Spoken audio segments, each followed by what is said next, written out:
Welcome to Lynn Cullen Live. Talk radio without the static. Email your questions and comments to lynncullenshow@gmail.com. And now your host, Lynn Cullen. Hey, hi. Sorry, I almost wasn't here. I completely got waylaid in my own head and didn't realize what time it was. So, hi, I'm glad I made it. It's November 17th. God,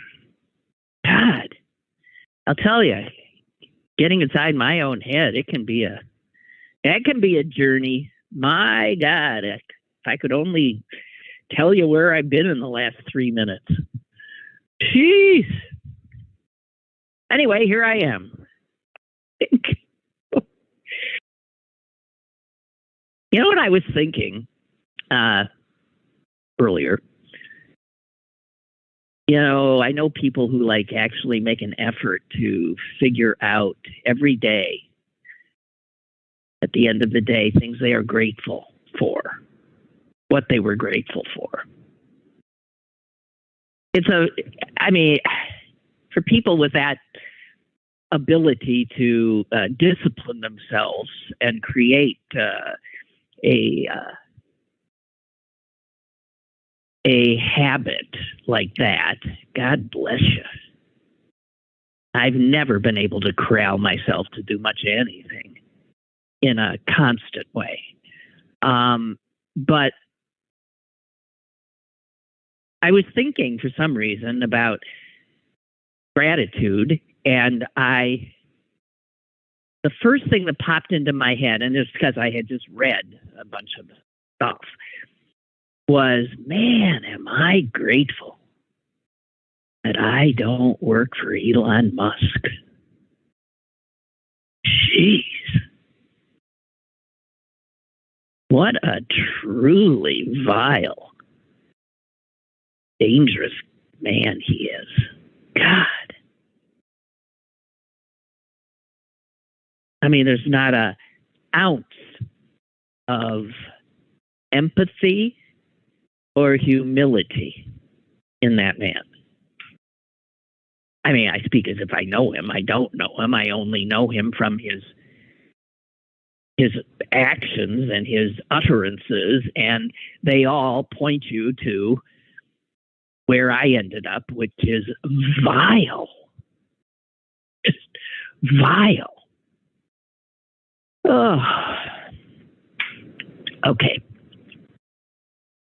Leave it to me in terms of gratitude to come up with something that is inherently a negative. Because I don't think that's really what the exercise is it? That's not quite right to say, thank God I don't. It'd have to be more forward thinking, more positive. I don't know. So let's see what I got here. I was sort of caught. I mean, strangely, unawares this morning. I don't know where the hell did the day go? I mean, the morning. What happened to it? And who absconded with my phone was updated overnight, and now I seem to have lost control of it. Every time I want to get somewhere with it, it wants to talk to me. It waylays me about something else. God, hate it.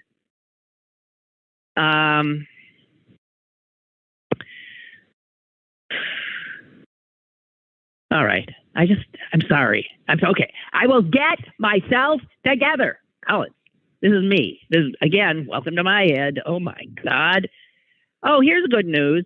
Yes. Yeah.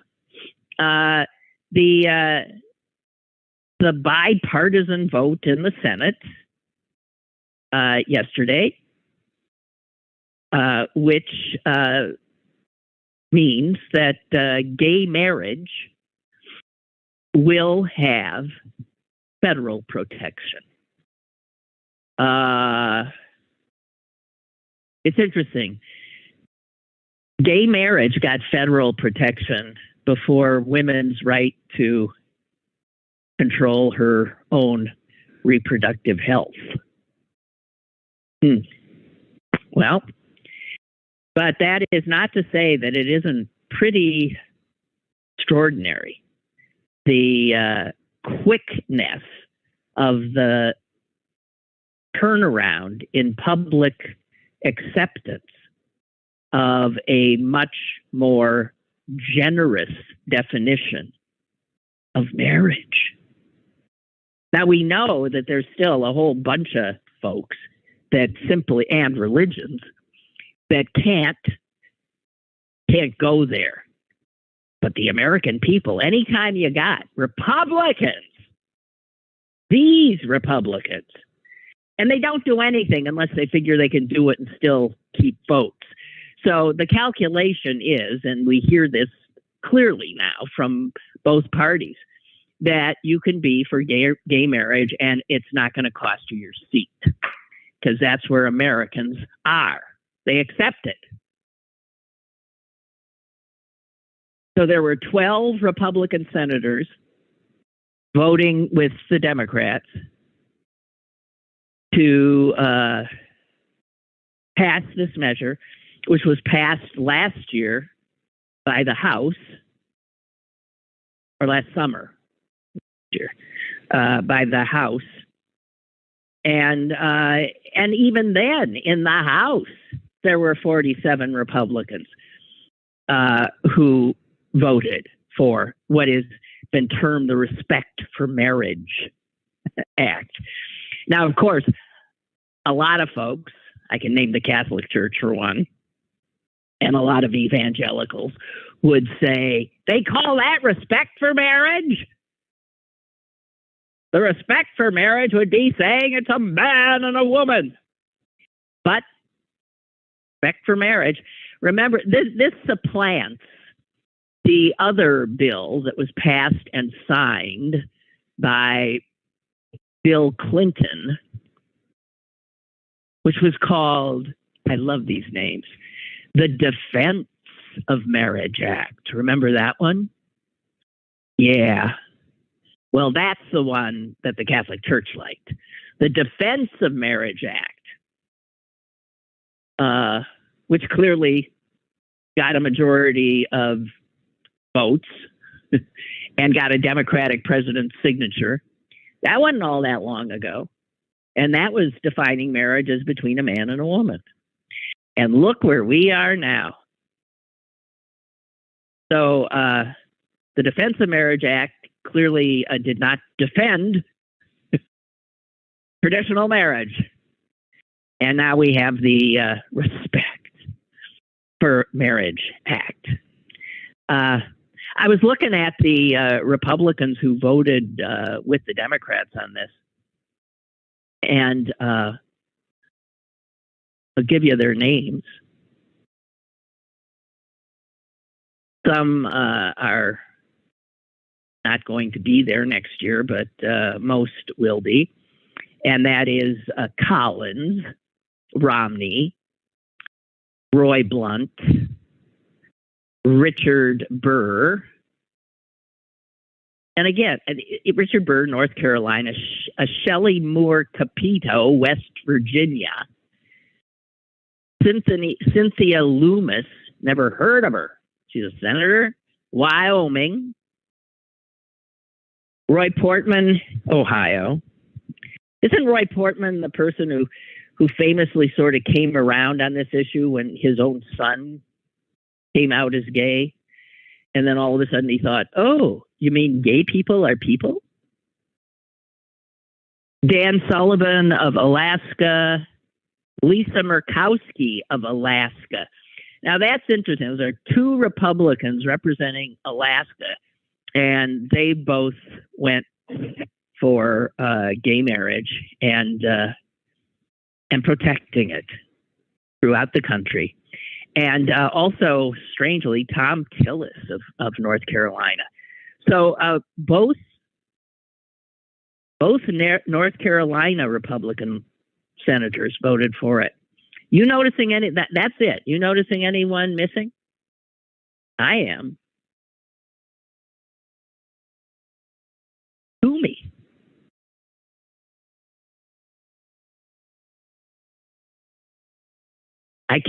I would be shocked. I am shocked. Was he not there? Has he already packed it in and gone home? I mean, he's technically still our senator.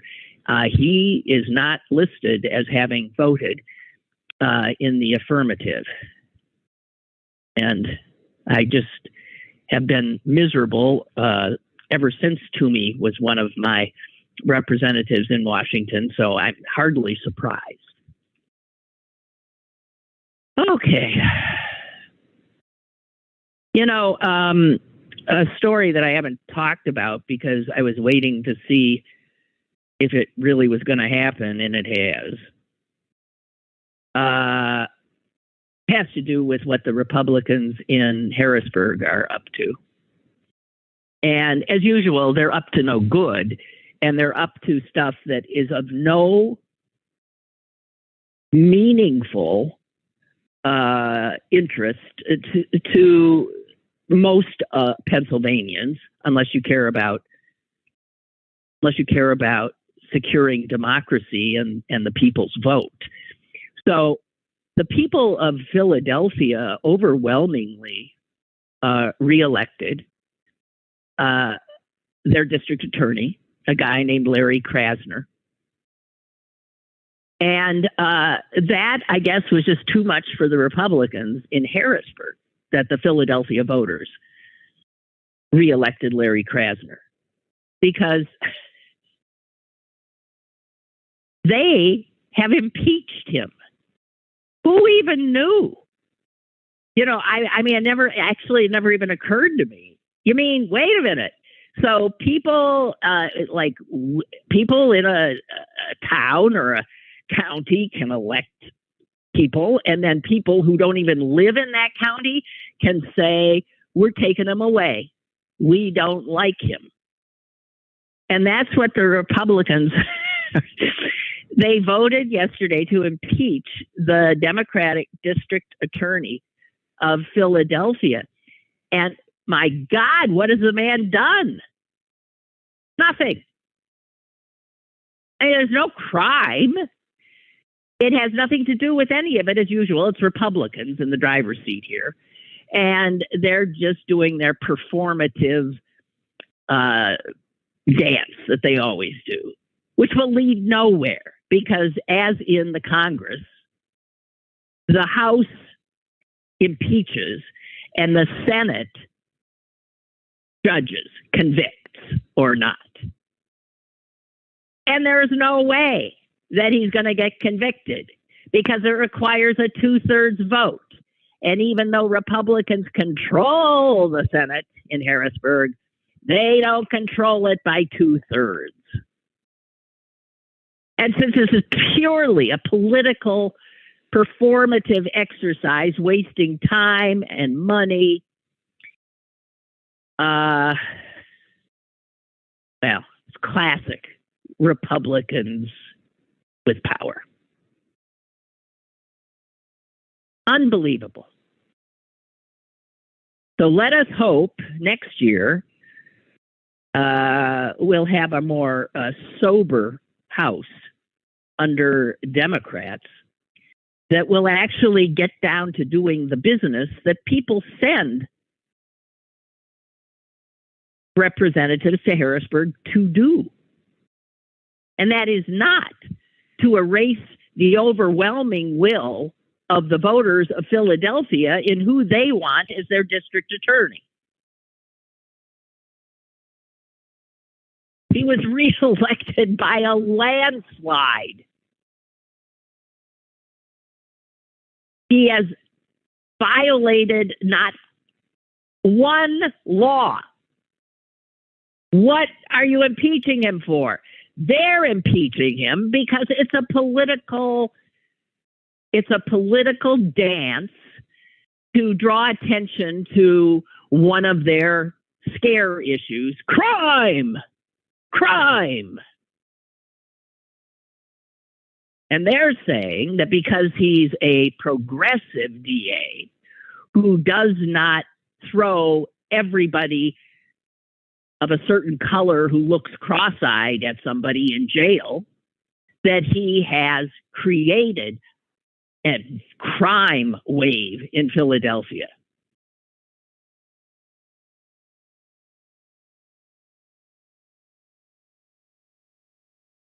Under Krasner, at least 10 people who were convicted of murder have been released from jail because guess what? His office determined they didn't murder anybody. So he's gone back and tried, and he's given, well, I don't think I need to tell you the kind of things he has done, but he has said, we got to stop arresting people for these petty little, it's not, I don't care if somebody's smoking a joint on the corner. I don't want us clogging the system with these kinds of so-called crimes.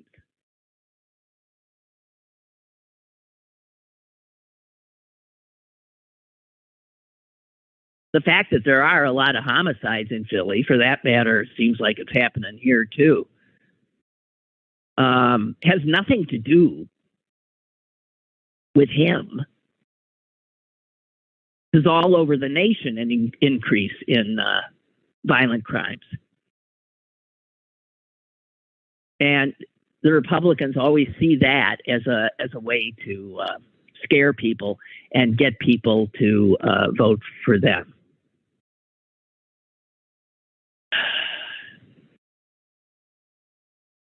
Larry Krasner is a good man, and this is such BS. So the impeachment says, well, I've actually looked for it. What are they charging him with? There's no charge.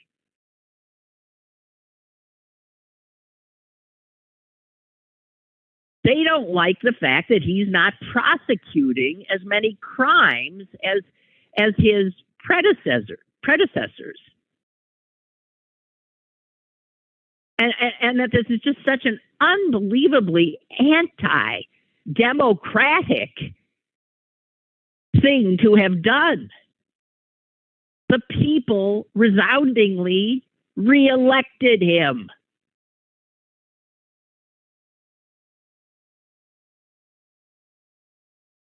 Oh.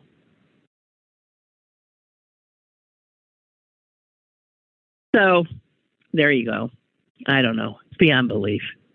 God, guys, we've got to keep voting these people out. We've got to take stronger control in Harrisburg. We have got to.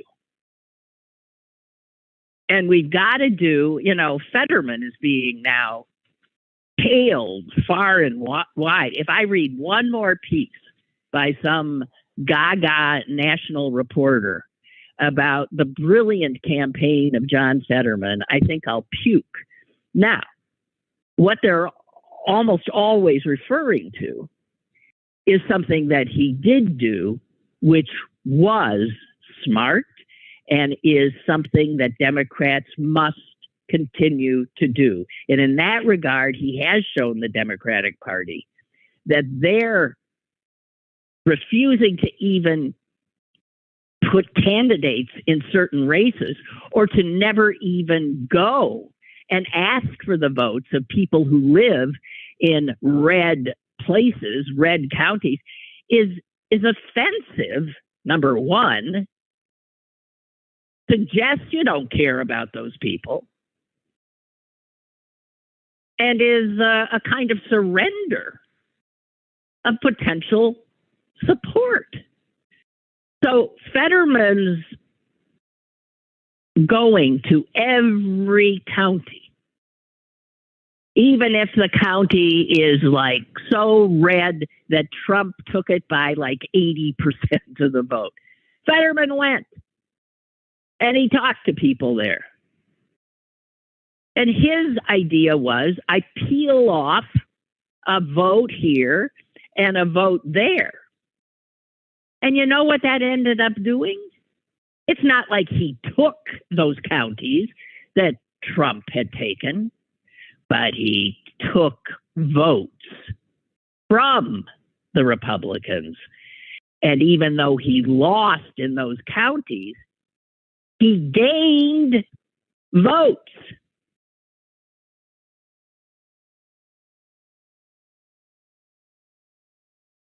So I see these headlines now. There's a big headline in the New York Times today. Democrats need to find the next Fetterman. Oh, this is yesterday. This is the kind of thing that makes me insane. Fetterman is Fetterman. What are we, all of a sudden? What Democratic candidates are going to start wearing, wearing hoodies and shorts? What do you mean find the next Fetterman?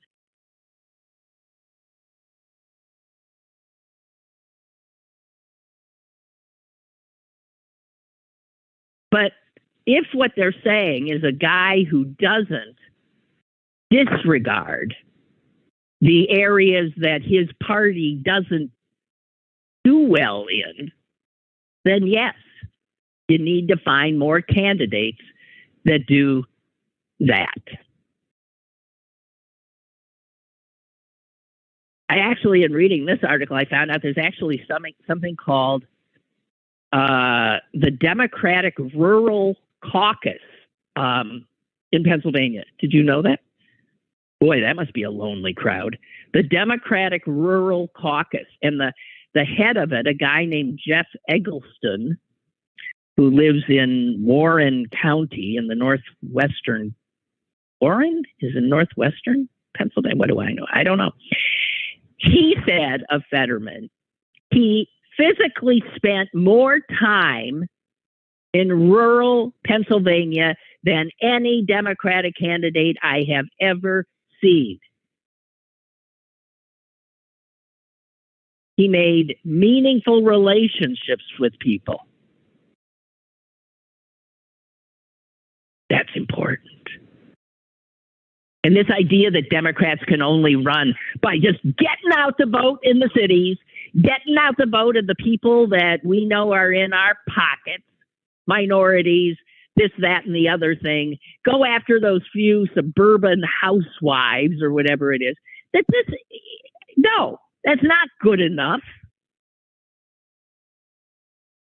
And in this regard, Fetterman has shown a better, more all-inclusive way, and perhaps a way to start getting Democrats back to being in touch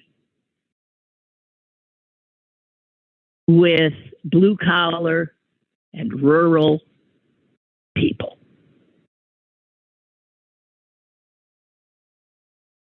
They also point out that one of the things that Fetterman did is that he has remained with the, they didn't mention the fracking thing, but that he has remained pretty consistent in the issues that he really cares about.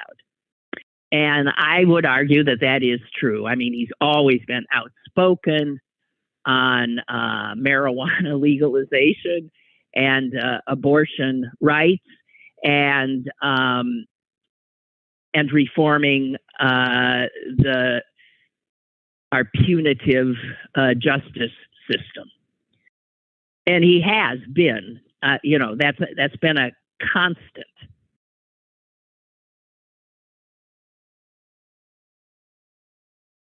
And that's important, I guess they say.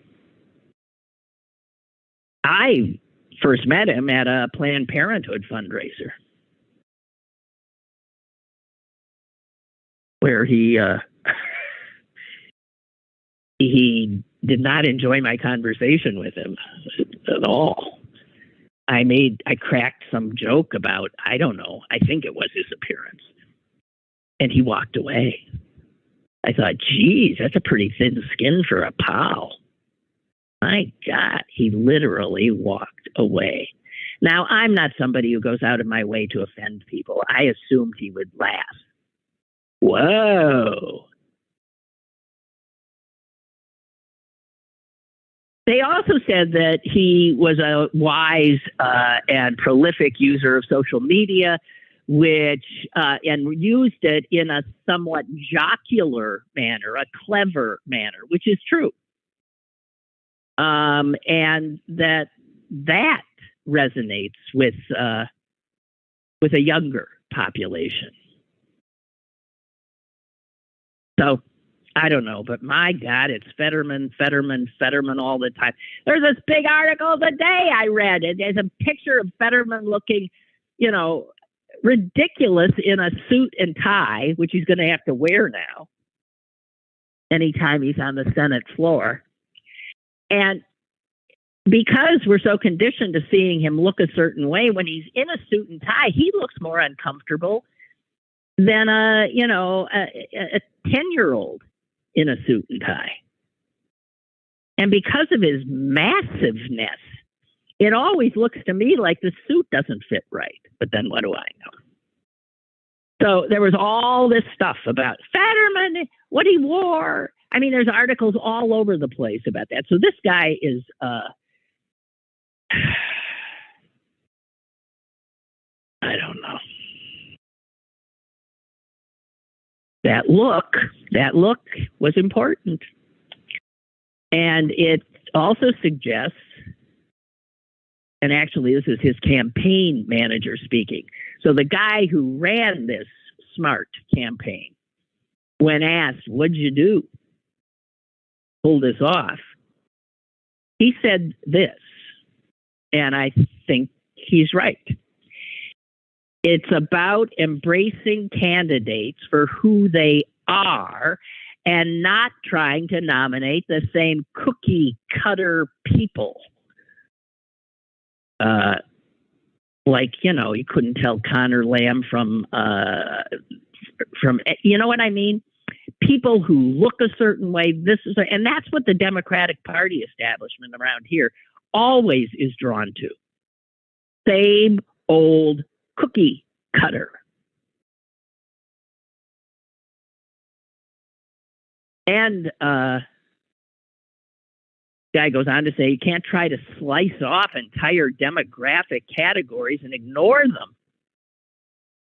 Like people who live in red counties. That's a recipe for failure.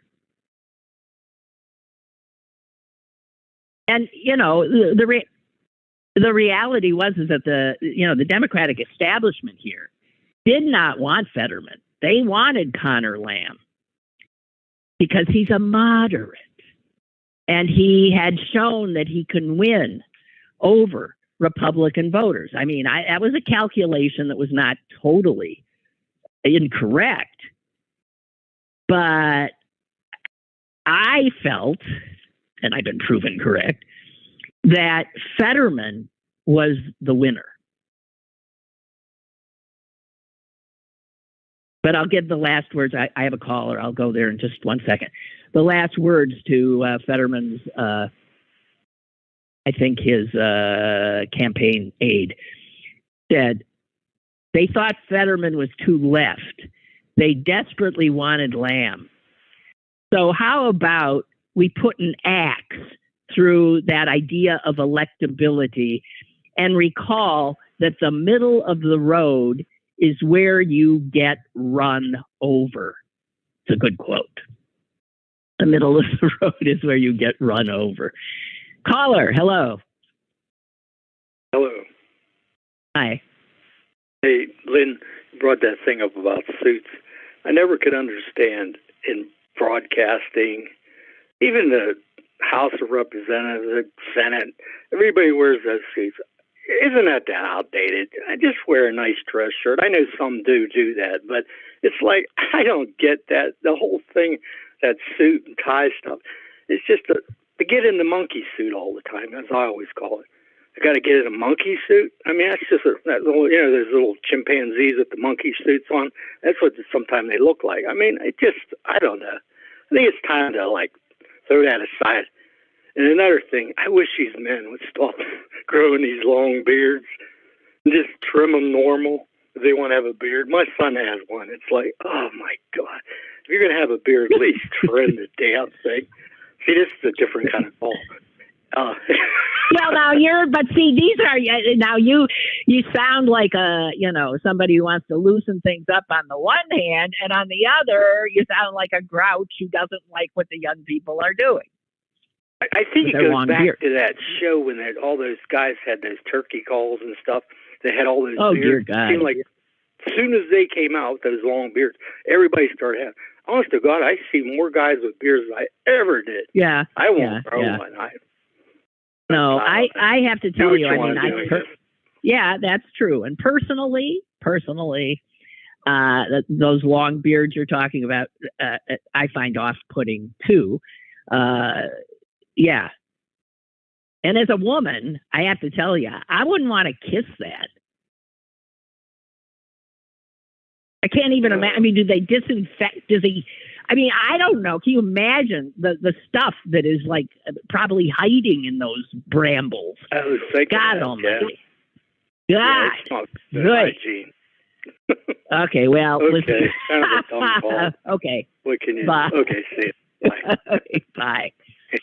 And the thing about the suits is, there's these the Congress and legislatures have dress codes, and they are from maybe a more a time when things were.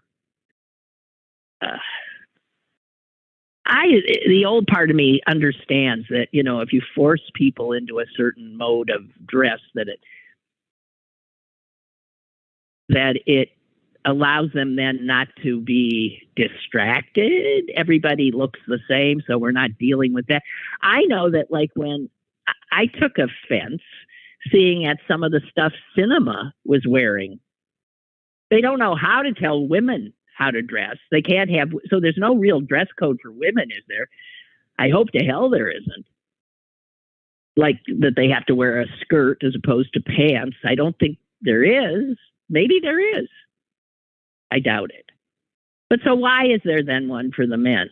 I just thought that some of Cinema's clothes looked.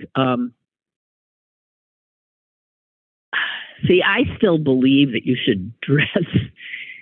This is where I'm an old fuddy-dud. And I've said this many times, and people always come at me. I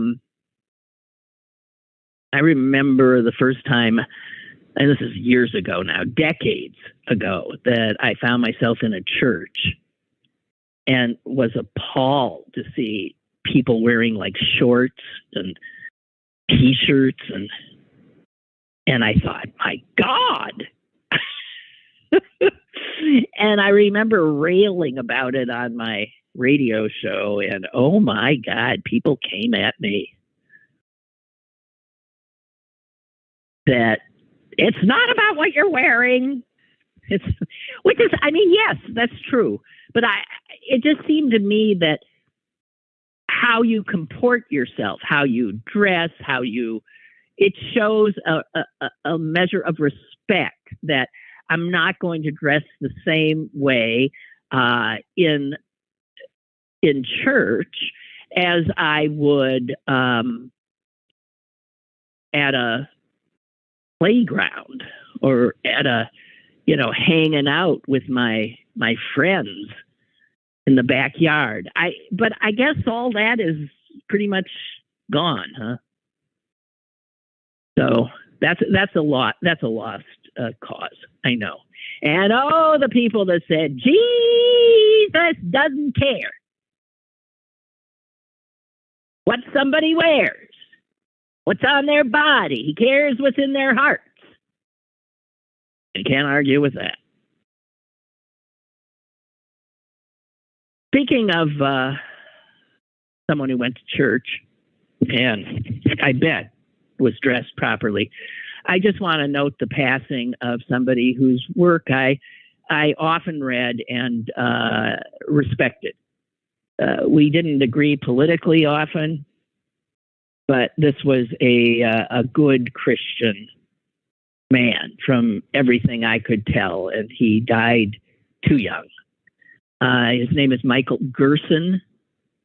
He wrote for the Washington Post, and he died, he died early this morning, 58 years old from cancer. And he was the guy who was the speechwriter for George W. at 9/11. And he is a man who wrote often about religion. I mean, religion informed his life. But he so hated. Oh, I bet he didn't hate, because he probably wouldn't. He was so disgusted by the so-called Christians who supported Donald Trump, the evangelicals, and the others. He couldn't comprehend. And here's a little snippet of his writing in that regard. He wrote this in September. That these supposed Christians, and here's his quote, have broadly chosen the company of Trump supporters who deny any role for character in politics and define any useful villainy as virtue. In the place of integrity, the Trump movement has elevated a warped kind of authenticity, the authenticity of unfiltered abuse, imperious ignorance, untamed egotism, and reflexive bigotry. Now, that's what a good writer he is, because the condemnation of what Trump voters are willing to accept and still call themselves Christian. Unfiltered abuse, imperious ignorance, untamed egotism, and reflexive bigotry.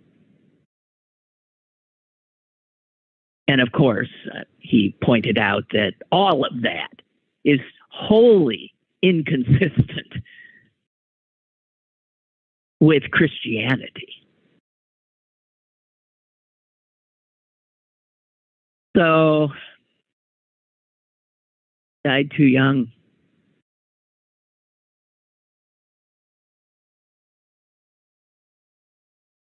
Oh, okay. We've got a caller. Thank you.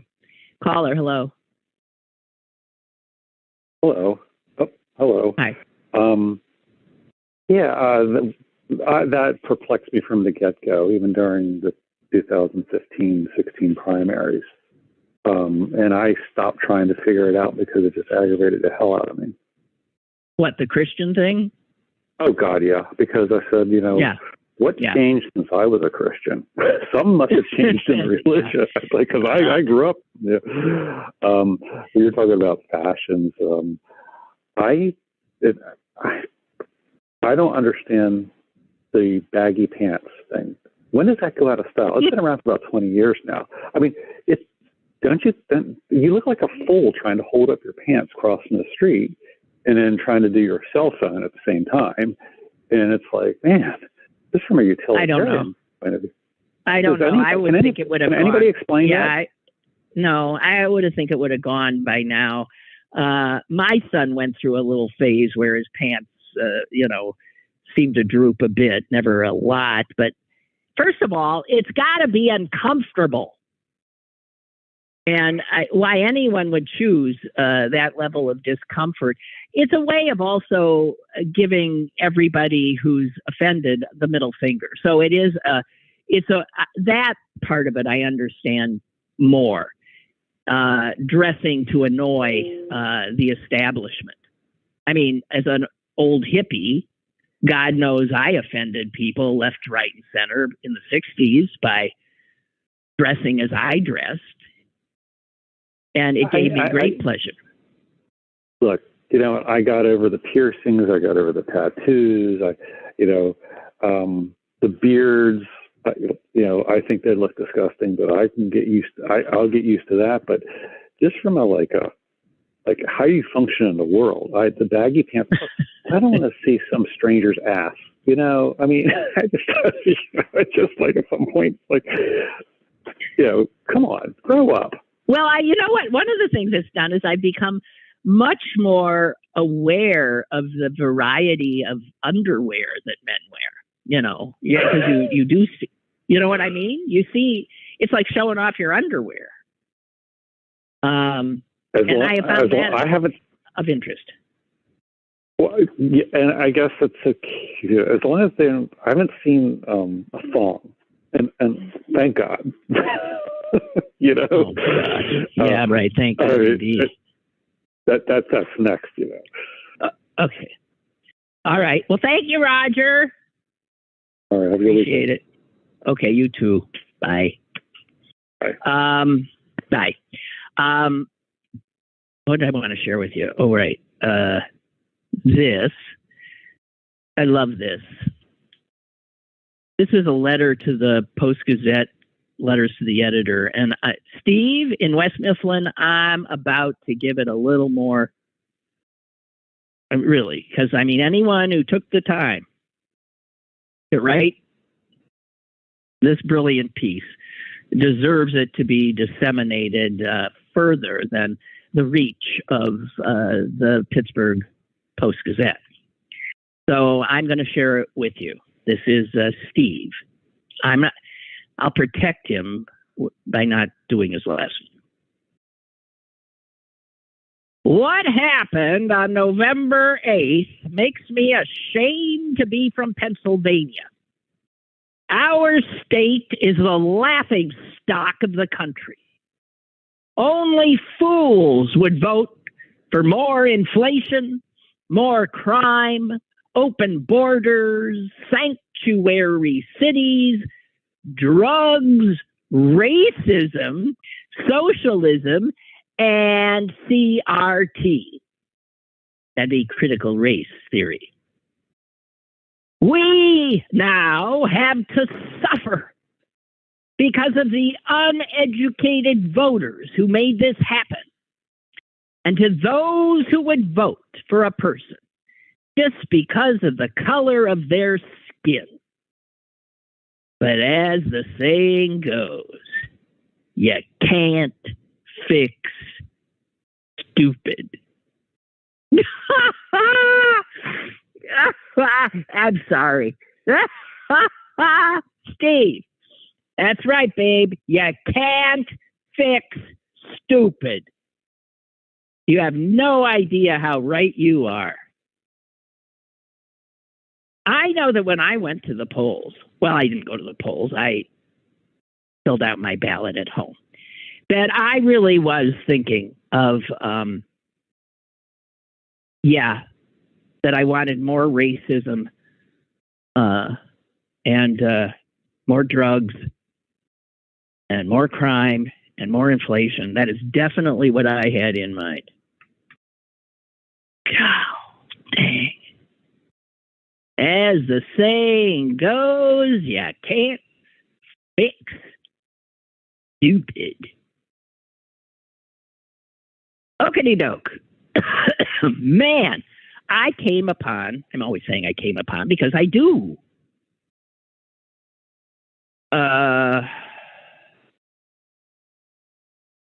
Sorry. I was just looking very quickly. I did want to back to my discombobulated state here.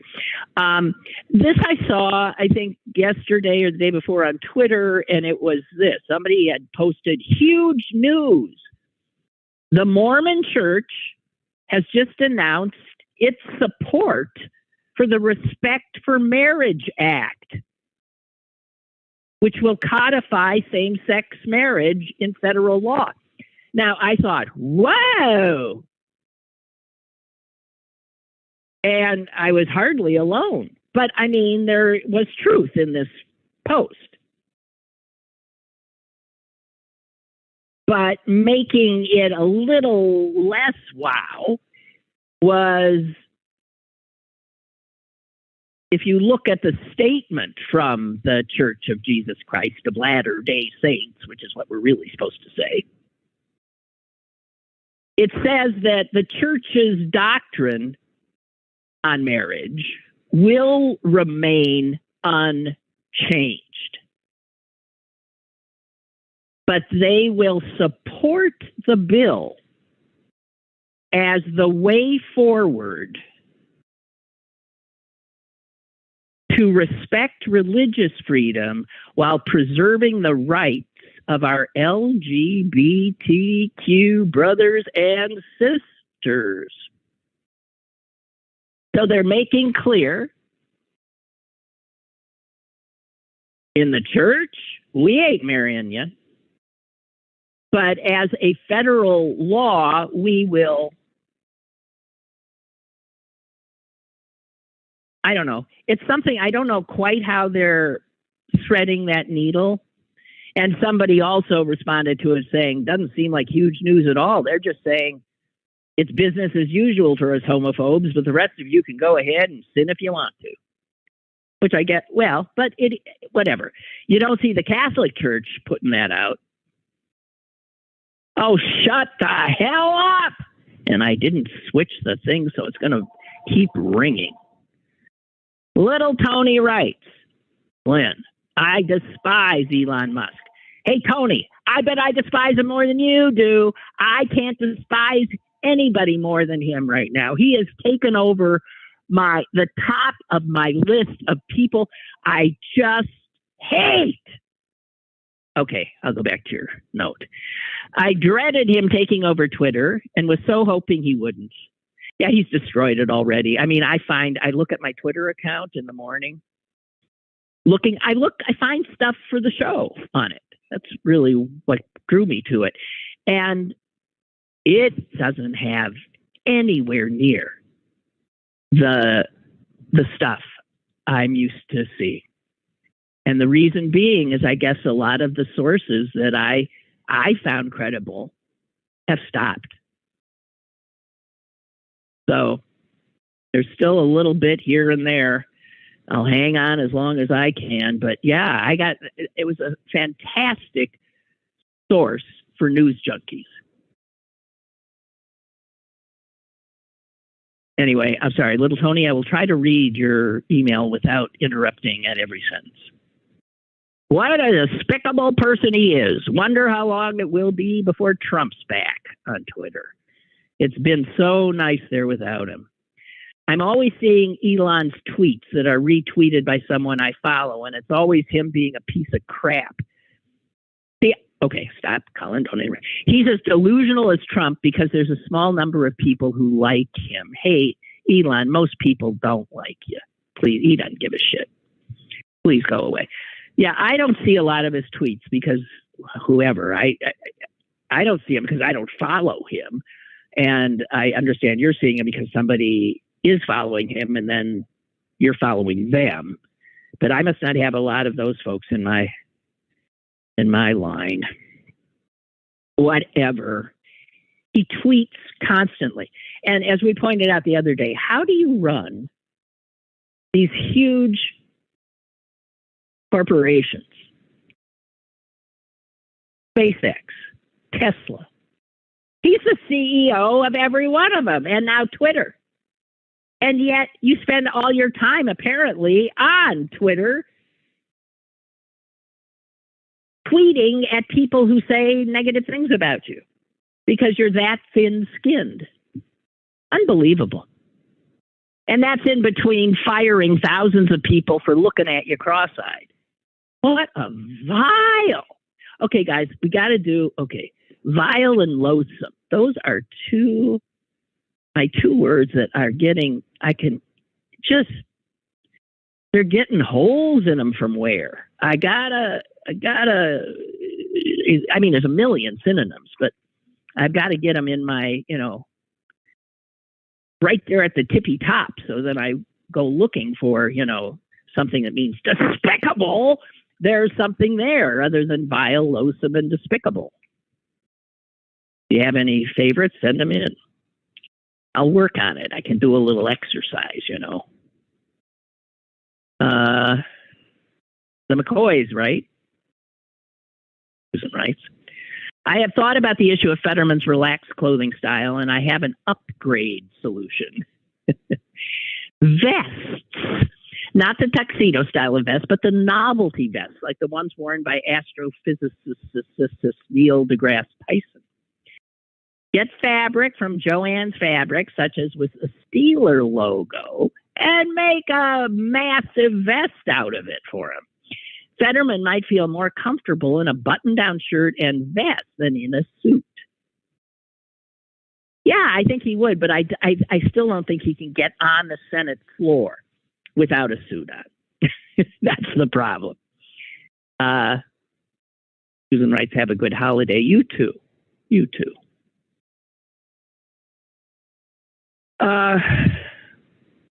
There's this I came across, and it's unhappy.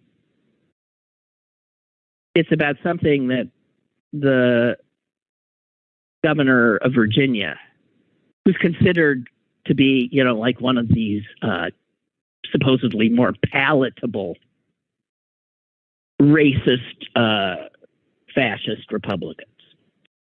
And his administration has put out a new standards for public education. And man, I mean, it's like 400 some pages. And I got lost looking through it, but it is mind-blowing in what is being thrown out from what is currently the standards of learning that Virginia public school students have had. I mean, these are things that then go to it comes down from on high, from the Department of Education, and goes to the schools and the superintendents and the teachers. And this is telling them, this is what you teach. But the Washington Post took this long revision and put it up against the current, the one that is still in play and has been for 10 years. And oh my God.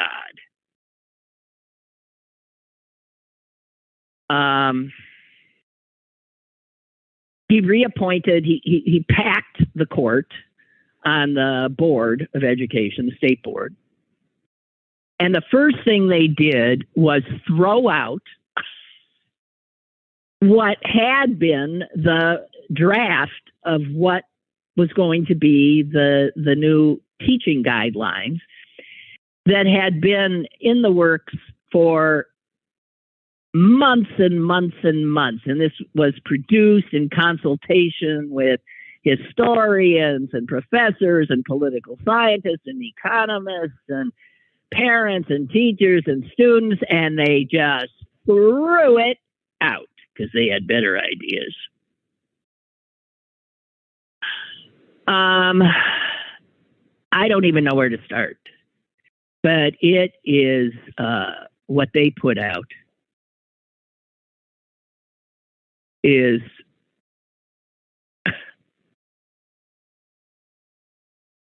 it pulls out whole subject matter that used to have to be taught to kids and now have disappeared.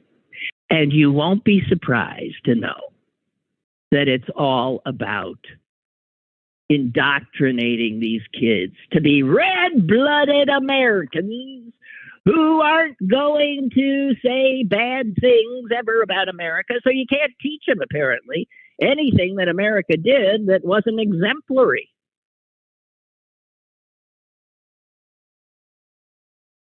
Used to be in the old guidelines that kindergartners had to be taught that the first people who lived here were indigenous people.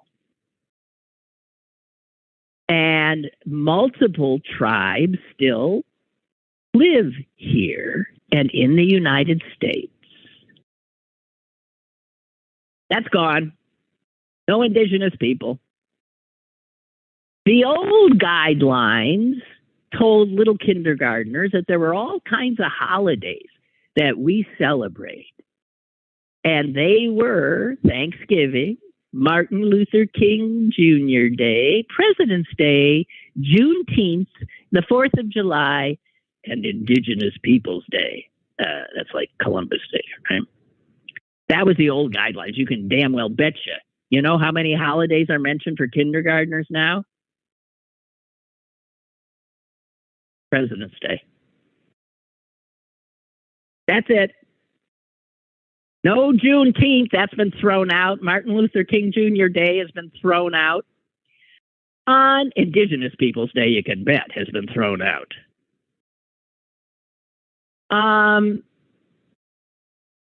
then in first grade, they actually think the kids are ready for one more holiday, and they add Columbus Day. Oh, God, you cannot make this up. The historical figures that have been absolutely erased, that used to be taught to second graders, where they were introduced to these historical figures. These are the ones that are gone. Helen Keller, Thurgood Marshall, Martin Luther King Jr., and Cesar Chavez. They also say that second graders should know about Memorial Day, Independence Day, Veterans Day, and they should learn patriotic songs. Now, this goes on and on through each grade. And man, what they have pulled out, the old thing was to talk about like the Civil War in 4th and 5th grade and talk about slavery.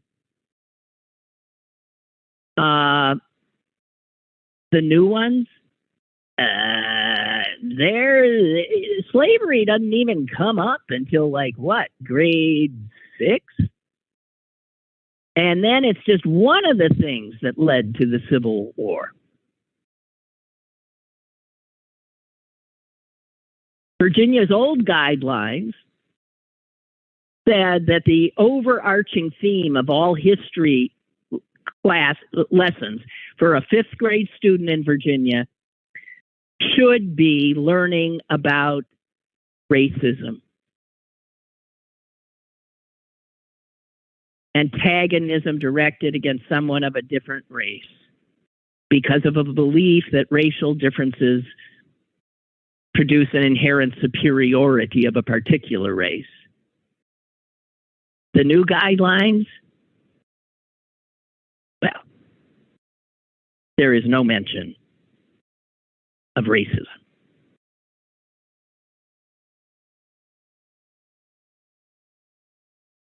It's really, they've taken out for 6th graders teaching about the Chinese Exclusion Act, which forbid the immigration of Chinese people to the United States.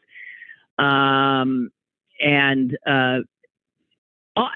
just goes on. And this is what they're going to do.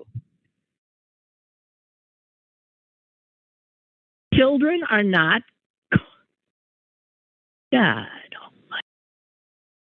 I guess in some respects, the kids will be learning pretty much what I learned.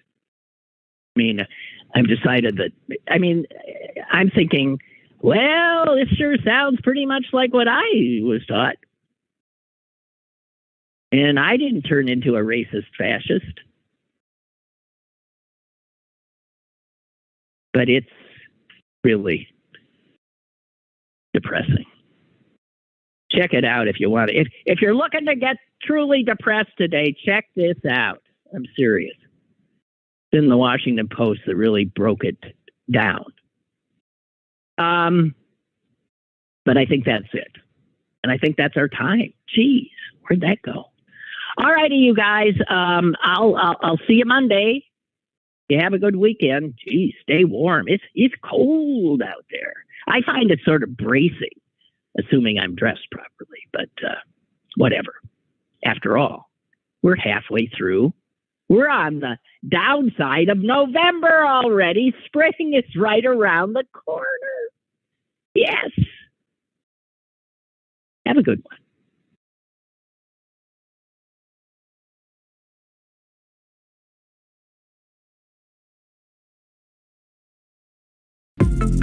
Lynn Cullen Live, Monday through Thursday from 10 a.m. to 11 a.m.